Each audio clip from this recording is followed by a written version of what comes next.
Lieutenant Marcus Thompson had always been the kind of soldier who pushed through pain.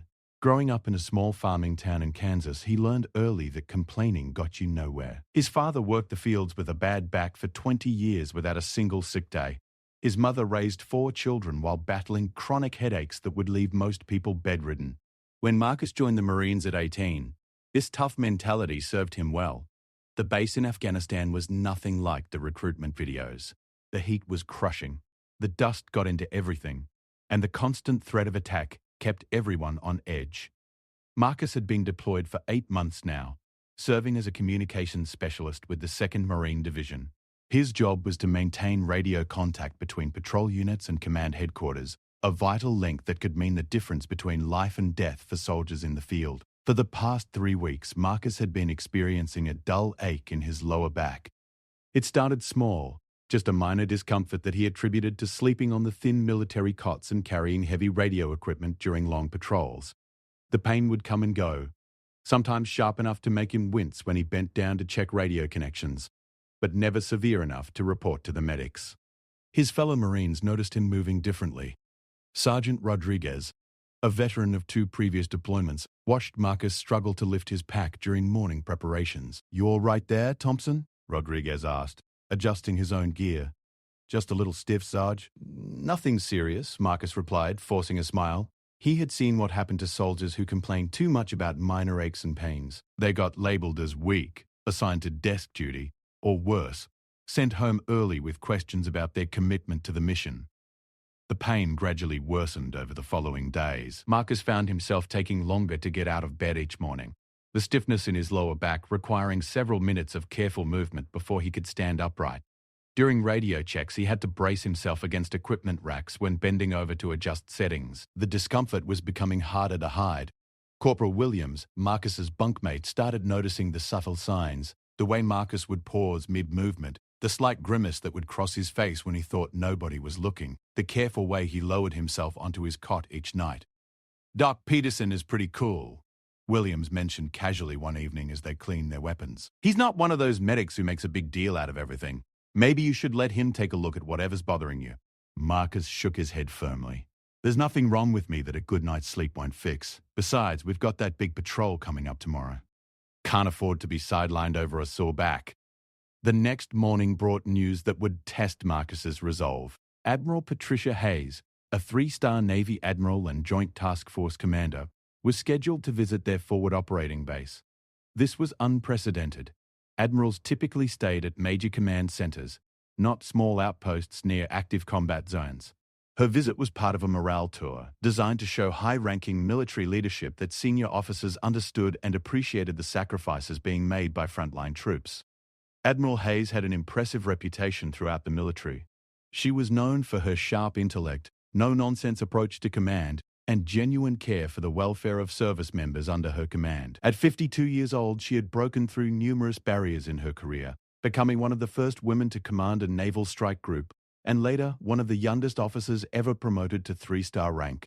The base commander, Colonel Patterson, called an all-hands meeting to announce the Admiral's visit. The tension in the room was palpable as he explained the importance of making a good impression. "Admiral Hayes doesn't make social calls," Patterson announced to the assembled troops. "She's here because our unit has been specifically recognized for exceptional performance in communication support. She wants to meet the people responsible for keeping our lines of communication open in one of the most challenging environments in the theater." Marcus felt a mixture of pride and anxiety. The communications team had indeed performed exceptionally well, maintaining near-perfect uptime on critical radio networks despite equipment failures, weather challenges, and occasional enemy interference. But the timing couldn't have been worse. His back pain had intensified overnight, and he was having trouble concealing his discomfort. The day of Admiral Hayes's visit arrived with typical military precision. Every piece of equipment had been inspected and cleaned multiple times. Personal uniforms were pressed to perfection. The base had been transformed from its usual functional appearance to something approaching parade ground standards.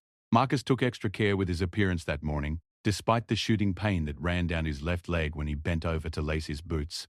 He had never experienced anything quite like this before. The back pain was one thing, but this new sensation felt different, almost electric in nature. "You look like hell, Thompson," Sergeant Rodriguez observed as the communications team assembled for final inspection. "Are you sure you're up for this?" "I'm fine, Sarge," Marcus insisted, though his voice lacked its usual conviction. "Just didn't sleep well last night.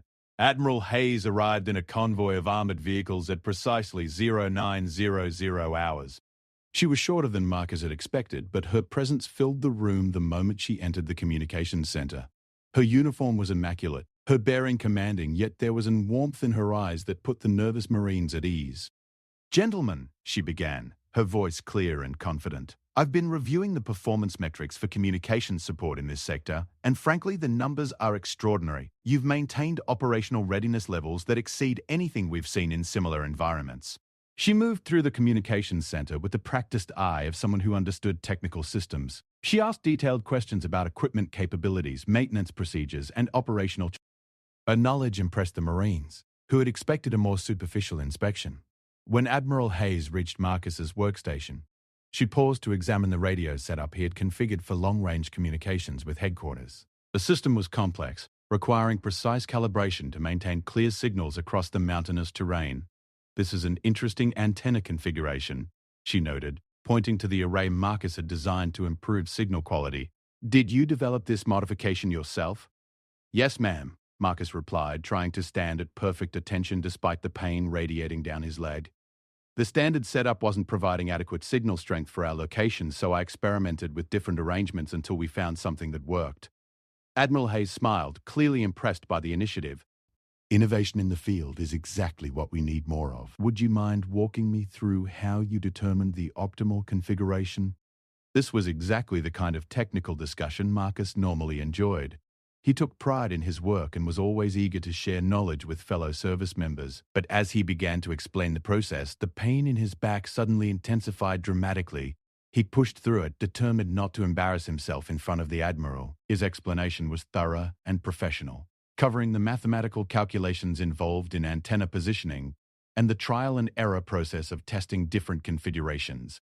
Admiral Hayes followed along intently, asking follow-up questions that demonstrated her own technical background. "The frequency analysis must have been challenging without proper spectrum analyzer equipment," she observed. "We made do with what we had, ma'am," Marcus replied, feeling sweat beginning to form on his forehead despite the air-conditioned communications center. Sometimes you have to get creative with field expedient solutions. As the conversation continued, Marcus found it increasingly difficult to maintain his composure. The pain was unlike anything he had experienced before. Sharp and intense, radiating from his lower back down through his left leg. His vision began to blur slightly, and he could feel his heart rate increasing. Admiral Hayes was in the middle of asking another technical question when she noticed Marcus's condition. His face had gone pale, and he was gripping the edge of his workstation for support. "Lieutenant, are you feeling all right?" she asked, her tone shifting from professional interest to genuine concern. "I'm fine, ma'am," Marcus managed to say, though his voice was strained. "Just a little tired from the preparations for your visit."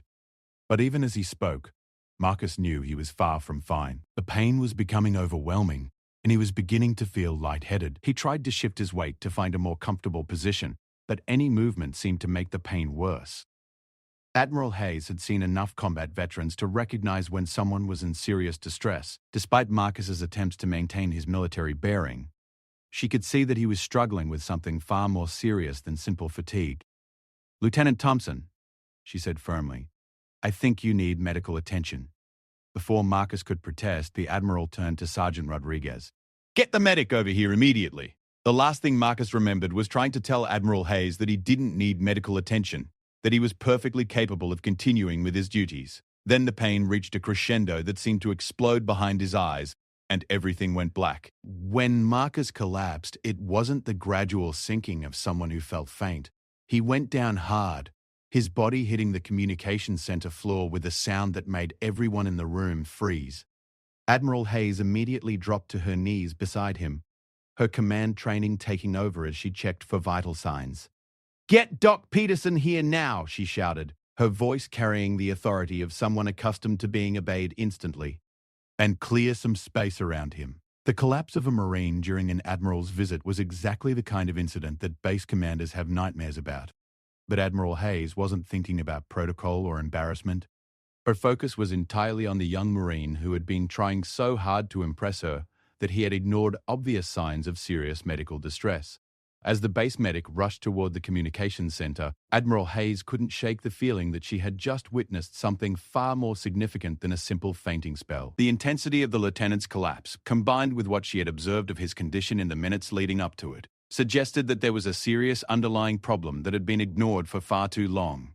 Doc Peterson arrived at the communications center within minutes, his medical bag in hand, and his face showing the calm professionalism that had earned him the respect of every Marine on the base. He had been serving as a Navy corpsman for 12 years, including 3 combat deployments, and had seen almost every type of medical emergency that could occur in a military environment. What he found when he knelt beside Marcus was concerning. The young Marine was unconscious, but breathing steadily. His pulse was rapid but strong. However, when Peterson attempted to rouse him by calling his name and applying pressure to his shoulder, Marcus's response was unusual. "Thompson! Can you hear me?" Peterson called out, but Marcus only groaned and seemed unable to focus his eyes when they briefly opened. Admiral Hayes remained at Marcus's side, having moved out of the medic's way but staying close enough to observe. Her experience in military leadership had taught her to pay attention to details that others might miss, and she was watching Peterson's examination carefully. "What's your assessment, Corpsman?" she asked quietly. Peterson continued his examination, checking Marcus's pupils with a small flashlight and testing his reflexes. What he discovered made him frown with concern. "Ma'am, his left leg isn't responding normally to reflex tests," Peterson reported. "And look at this." He gently lifted Marcus's left leg and let it fall. Instead of the natural resistance that should have been present, the leg fell limply to the floor. Admiral Hayes had seen enough combat injuries to understand the implications immediately. "How long has he been complaining of pain?" Sergeant Rodriguez, who had been standing nearby, stepped forward reluctantly. "Ma'am, he's been moving differently for a few weeks now. Said it was just a sore back from the equipment and sleeping conditions. We all figured it was normal for this environment." The Admiral's expression grew serious. "A few weeks." "And he never reported to medical?" "No, ma'am. Thompson's not the type to complain. His family's from farming country. They don't believe in giving in to pain." Peterson was now conducting a more thorough neurological examination. He tested Marcus's sensation by gently pricking his legs with a safety pin. The results were alarming. Marcus showed no reaction to stimulation on his left leg below the knee, but responded normally on his right side. "We need to get him to the aid station immediately," Peterson announced. "This isn't simple exhaustion or dehydration. He's showing signs of significant neurological compromise." Admiral Hayes stood up, her mind already shifting into command mode. "What kind of neurological compromise?" "Could be several things, ma'am," Peterson explained as he prepared Marcus for transport. "But given the history of back pain and the current symptoms, I'm concerned about spinal cord involvement. We need to immobilize him completely and get him to a facility with proper imaging capabilities." The base aid station was a far cry from a civilian hospital, but it was equipped to handle serious trauma cases and had capabilities that would have seemed impossible just a few decades earlier. The station included basic surgical facilities, advanced life support equipment, and most importantly for Marcus's case, the ability to communicate directly with specialists at major medical centers thousands of miles away. Marcus regained consciousness during the transport to the aid station, but his condition remained serious. He was confused and disoriented, unable to remember collapsing in front of Admiral Hayes. When Peterson tested his motor function, the results confirmed his worst fears. "Lieutenant, can you move your left foot for me?" Peterson asked. Marcus looked down at his feet with concentration, clearly trying to comply with the request. His right foot moved normally, but his left remained completely still. "I can't feel it," Marcus said, his voice filled with confusion and growing alarm. "I can't feel my left leg at all." Admiral Hayes had followed the transport to the aid station, despite protests from her security detail about deviating from the planned schedule. She had seen many wounded warriors during her career, but there was something about Marcus's situation that affected her deeply. Perhaps it was the way he had tried so hard to perform his duties despite obvious distress, or perhaps it was the realization that his condition had been developing for weeks, while he suffered in silence.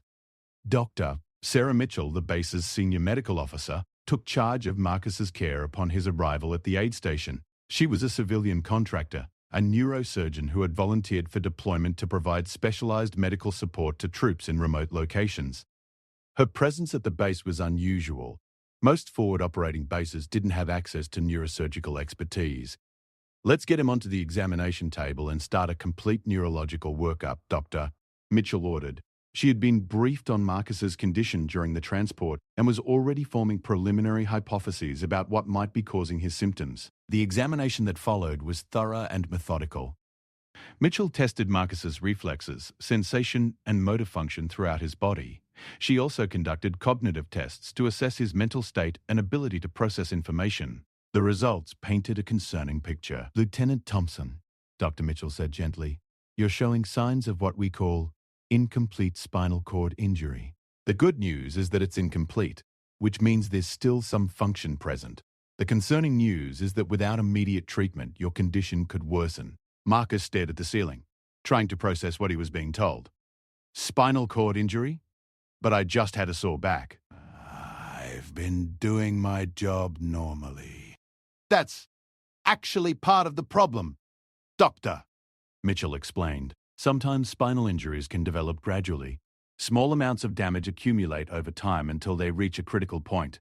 Your body was probably compensating for the injury, but the stress of trying to maintain normal duties while in pain may have accelerated the deterioration. Admiral Hayes, who had been observing from nearby, stepped forward. Doctor, what kind of treatment are we talking about? And what are his long-term prospects? Dr. Mitchell's expression was serious, but not without hope. He needs immediate surgical intervention to stabilize the injured area of his spine and relieve pressure on the spinal cord. The surgery itself is complex, but it's definitely doable. As for long-term prospects, that's harder to predict. Some patients recover nearly complete function. Others face permanent disabilities. The key factors are how quickly we can get him to surgery and how his body responds to treatment. The next few hours were a whirlwind of activity. Dr. Mitchell consulted via satellite communication with neurosurgical specialists at Walter Reed Medical Center, sharing diagnostic images and test results to develop the optimal treatment plan. Meanwhile, Admiral Hayes coordinated with Military Transport Command to arrange immediate medical evacuation to a facility capable of performing the necessary surgery. Marcus spent this time in and out of consciousness, his condition fluctuating as swelling around his spinal cord increased and decreased. During his lucid moments, he struggled to understand how a simple backache had led to such a serious medical emergency. I don't understand, he told Dr. Mitchell during one of his more alert periods. Yesterday I was fine. I was doing my job, maintaining communications, preparing for the Admiral's visit. How can everything change so fast? Dr. Mitchell sat down beside his bed, her manner patient and reassuring. Marcus, your injury didn't happen overnight. Based on your symptoms and the examination findings, I believe you've been dealing with a gradually worsening spinal condition for several weeks, possibly longer. Your body was trying to protect itself by limiting movement and causing pain, but you pushed through it. Are you saying I caused this by not reporting the pain earlier? I'm saying that spinal injuries are complex and unpredictable. Sometimes they develop slowly and give warning signs. Sometimes they happen suddenly without warning. In your case, your body was giving you signals that something was wrong, but you interpreted them as normal discomfort from your military duties. Admiral Hayes had been listening to this conversation from across the room, and she found herself thinking about the broader implications of what had happened. How many other service members were ignoring potential medical problems because they felt pressured to maintain peak performance? How many young Marines and soldiers were suffering in silence because they viewed seeking medical attention as a sign of weakness? As the medical evacuation helicopter prepared for departure, Admiral Hayes made a decision that would surprise everyone present, including herself. She informed her security detail that she would be accompanying Marcus on the medical evacuation flight. Ma'am, that's not part of the planned itinerary, her aide protested. You have scheduled meetings with base commanders throughout the region. Admiral Hayes looked at the aide with the steely determination that had carried her through decades of military service. Those meetings can be rescheduled. This Marine collapsed while trying to impress me with his dedication to duty. The least I can do is ensure he gets the best possible medical care. The medical evacuation flight to Landstuhl Regional Medical Center in Germany would take several hours, and Marcus's condition remained unstable throughout the journey. Dr. Mitchell accompanied the flight to provide continuous medical supervision, while Admiral Hayes found herself in the unusual position of serving as moral support for a young enlisted Marine she had met only hours earlier. During the flight, Admiral Hayes learned more about Marcus's background. She discovered that he had grown up in a family where seeking medical attention was viewed as weakness. where pushing through pain was considered a virtue, and where complaining about discomfort was simply not acceptable. My dad worked with a herniated disc for 10 years before he finally went to a doctor, Marcus told her during one of his more coherent moments. Even then, it was only because my mum threatened to divorce him if he didn't get it checked out. Admiral Hayes found herself reflecting on her own military career and the culture that rewarded toughness while sometimes discouraging necessary medical care. She had seen too many promising careers ended by injuries that could have been prevented or treated more effectively if they had been addressed earlier. Marcus, she said quietly, there's a difference between being tough and being smart. Ignoring serious medical problems isn't bravery. It's endangering yourself and potentially your fellow Marines who depend on you. As the helicopter crossed into German airspace, Marcus's condition began to deteriorate further. The swelling around his spinal cord was increasing, and Dr. Mitchell had to administer additional medications to manage his symptoms. The medical team at Landstuhl was already preparing for his arrival, having been briefed on his condition and the urgency of his case. Admiral Hayes watched the medical team work and realized that this incident was going to change more than just Marcus's life. She was already forming plans for how to address the cultural issues that had contributed to his situation, and she knew that her influence could make a real difference in preventing similar cases in the future. The surgical suite at Landstuhl Regional Medical Center was unlike anything Marcus had ever imagined. As he was wheeled in on a gurney, barely conscious from the preoperative medications, he caught glimpses of sophisticated monitoring equipment, surgical robots, and a team of medical professionals who moved with practiced precision. Dr. Hans Weber, the chief neurosurgeon, had been briefed on Marcus's case during the helicopter flight and had assembled his best surgical team. Admiral Hayes waited in the family area, an unusual situation that raised eyebrows among the hospital staff. It was rare for a 3-star admiral to personally accompany an enlisted service member to surgery, but Admiral Hayes had made it clear that she was staying until she knew the outcome of Marcus's operation. The surgery lasted 8 hours. Weber and his team worked methodically to relieve the pressure on Marcus's spinal cord, remove damaged tissue, and stabilize his spine with titanium hardware. The operation was complicated by the fact that Marcus's injury had been developing over several weeks, causing inflammation and scar tissue formation that made the surgical approach more challenging. During the surgery, Admiral Hayes found herself in conversations with other wounded service members and their families. The experience opened her eyes to aspects of military medical care that she had never fully appreciated from her command position.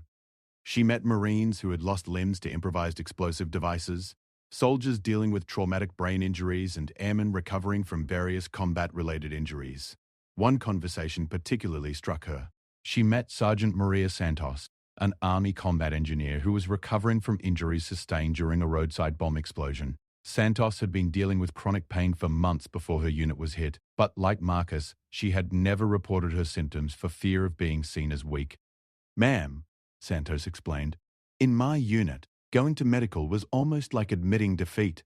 We had guys walking around with obvious injuries because they didn't want to let their teammates down. The culture just didn't support seeking help for anything that wasn't obviously life-threatening." Admiral Hayes realized that Marcus's case was not an isolated incident, but part of a broader cultural problem within the military that needed to be addressed at the highest levels of command. When Dr. Weber emerged from surgery, his expression was cautiously optimistic. "The operation went well," he reported to Admiral Hayes. "We were able to relieve the pressure on his spinal cord and stabilize the injured area. However, his recovery will be a long process, and we won't know the full extent of his functional recovery for several months." "What's the best-case scenario?" Admiral Hayes asked. "Best case, he regains most or all of his motor and sensory function in his left leg. He might have some residual weakness or numbness, but he could potentially return to active duty with limitations. Worst case, he has permanent paralysis of his left leg, and possibly some involvement of his right leg as well."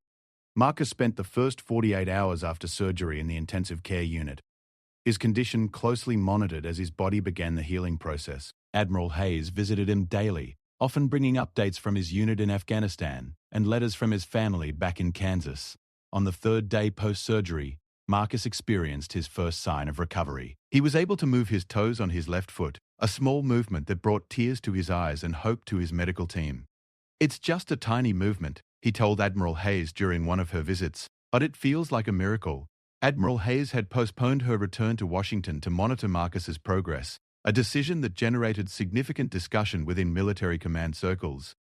Her aide had received multiple calls from Pentagon officials questioning why a three-star admiral was spending so much time with a single enlisted Marine. Because, Admiral Hayes told her aide, this Marine situation represents a systemic problem that I intend to address.